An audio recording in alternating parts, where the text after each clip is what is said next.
me llamo Nuria y os voy a recitar una poesía de María Elena Walsh que se titula El reino del revés. Me dijeron que en el reino del revés nada el pájaro y vuela el pez, que los gatos no hacen miau y dicen yes porque estudian mucho inglés.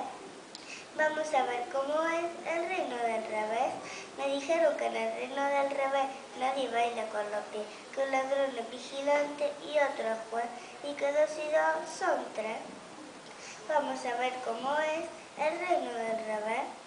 Me dijeron que en el reino del revés cabe un oso en una nuez, que usan barba y bigotes los bebés, y que un año dura un mes. Vamos a ver cómo es el reino del revés. Me dijeron que en el reino del revés hay un perro pequinés que se cae para arriba y una vez no pudo bajar después. Vamos a ver cómo es el reino del revés. Me dijeron que en el reino del revés un señor llamado Andrés tiene 1530 chimpancés que si los miras no los ves. Vamos a ver cómo es el reino del revés. Me dijeron que en el reino del revés una araña y un 100 pies van montados al palacio del marqués en caballos de ajedrez. Vamos a ver cómo es el reino del revés.